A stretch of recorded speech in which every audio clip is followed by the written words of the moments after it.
Hello everybody, welcome back to psychology classes. So this is Ekta. I just hope आप सभी ठीक होंगे guys. सो हमने अपनी प्रीवियस वीडियो में डिस्कस किया था what is learning disability and how to identify about learning disability. वैसे मैंने आपको पहले भी बताया था कि बहुत सारे लर्निंग डिसेबिलिटीज़ के टाइप्स होते हैं, जिनमें से मैं आज एक जो टाइप है उसके बारे में आपके साथ डिस्कस करूँगी, डिसलेक्सिया।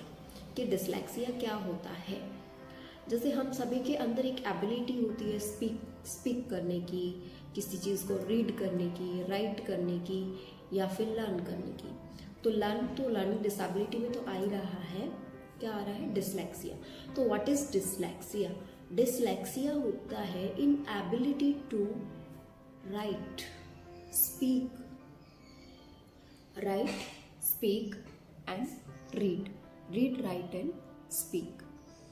तो जैसे बहुत सारे जो बच्चे होते हैं उनमें जैसे वो अच्छे से लिख नहीं पाते हैं, अच्छे से बोल नहीं पाते हैं या अच्छे से चीज़ों को अंडरस्टैंड नहीं कर पाते हैं, उसको हम बोलते हैं डिसलेक्सिया, लर्निंग डिसेबिलिटी।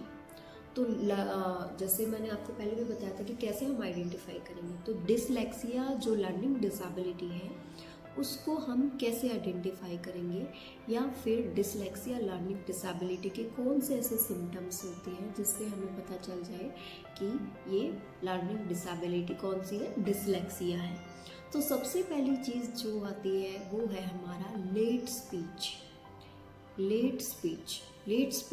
या फिर हम उसको बोल सकते हैं लेट टॉकिंग। लेट स्पीच या हम उसको बोल सकते हैं लेट टॉकिंग। कि जैसे बहुत सारे जो बच्चे होते हैं उनके अंदर क्या होता है कि वो उनकी जो स्पीच वाला जो डेवलपमेंट है वो नहीं हो पाता है। और जैसे एक एज होती है ना सभी की, कि इस एज तक बच्चा जो है वो बोलने लग जाता है। लेकिन जो किसकी बात कर रहे हैं हम, डिसलेक्सिया में क्या है कि बच्चे में लेट स्पीच आएगी और लेट टॉकिंग वो करेगा। सो सबसे पहली चीज़ तो ये है जिसके हम पता लगा सकते हैं या फिर उसका सिम्टम हो सकता है। नंबर 2 होता है हमारा डिफ़िकल्टी इन रीडिंग। जैसे मैंने पहले ही बताया था रीड, राइट एंड स्पीक, तो स्पीक वाला बता दिया। और डिफ़िकल्टी इन राइटिंग, जैसे जो वर्ड्स होंगे ना उनको अच्छे से राइट नहीं कर पाएगा। नंबर 2 सिम्टम ये हो गया। Number 3 reverse of words. जैसे रिवर्स ऑफ वर्ड्स होता है ना, उसको इस वे में लिखेगा, रिवर्सल वर्ड्स के वे में, और वो अच्छे से उस चीज़ को नहीं कर पाएगा। एक सिम्टम ये हो गया, नंबर 3। एंड नंबर 4 आता है हमारा स्पेलिंग वाला। तो स्पेलिंग क्या है कि डिफ़िकल्टी होगी उसको किस चीज़ में, राइटिंग करेक्ट स्पेलिंग। जैसे कि हम उसको बहुत बार बता चुके हैं कि इसकी स्पेलिंग ये है, लेकिन उसको फिर भी क्या हो रही है, बहुत सारी डिफ़िकल्टीज आ रही है करेक्ट स्पेलिंग लिखने में। तो ये था नंबर 4 सिम्टम जो है किस चीज़ का, डिसलेक्सिया का। उसके बाद आता है हमारा लेट ग्रोथ डेवलपमेंट, या हम इसको बोल सकते हैं लेट ग्रोथ माइलस्टोन। तो माइलस्टोन क्या होता है, जैसे कि जो बच्चा होता है इन्फेंट जो होता है, उसके कुछ माइलस्टोन्स होते हैं डेवलपमेंट के। लाइक 6 महीने का बच्चा क्राउल करने लग जाएगा, या फिर उसके बाद 1 या 1.5 साल का बच्चा जब हो जाएगा तो वो क्या करेगा, वॉकिंग करने लग जाएगा या चलने लग जाएगा। और फिर 2 साल का हो जाएगा तो बातें करने मतलब बातें तो नहीं, कुछ वर्ड्स वो बोलने लग जाएगा। तो इसमें क्या होता है, अगर किसी को डिसलेक्सिया लर्निंग डिसेबिलिटी होती है तो जो बच्चा है उसको क्या होती है, बहुत सारी प्रॉब्लम्स आती है। ही और she would not able according to their milestones. तो इसमें क्या पॉइंट है, लेट ग्रोथ माइलस्टोन बच्चे के होते हैं। क्राउलिंग, मैंने क्या क्या पॉइंट्स बताए, crawling, walking, talking, crawling, walking, talking, और राइटिंग, रीडिंग। ये वाली चीज़ मैं पहले भी आपको बता चुकी हूँ। तो ये सारे क्या है, लेट ग्रोथ माइलस्टोन बच्चे के अंदर आपको देखने को मिलेंगे, किसमें, डिसलेक्सिया में। उसके बाद आता है नंबर 6 पॉइंट हमारा डिफ़िकल्टी इन स्कूल। जैसे बच्चा तो स्कूल में जाने लगता है, तो स्कूल में भी बहुत सारे इश्यूज होते हैं, जैसे टीचर्स के कंप्लेन आ रही है और उससे बच्चे का भी मेंटल हेल्थ भी ख़राब हो रहा है, और जो टीचर्स है वो पता नहीं लगा पा रहे, आइडेंटिफाई नहीं कर पा रहे हैं। तो इस चीज़ को कौन आइडेंटिफाई करेगा, जो स्पेशलाइज्ड होगा इस फील्ड में, या तो स्पेशल एजुकेटर, काउंसलर या साइकोलॉजिस्ट।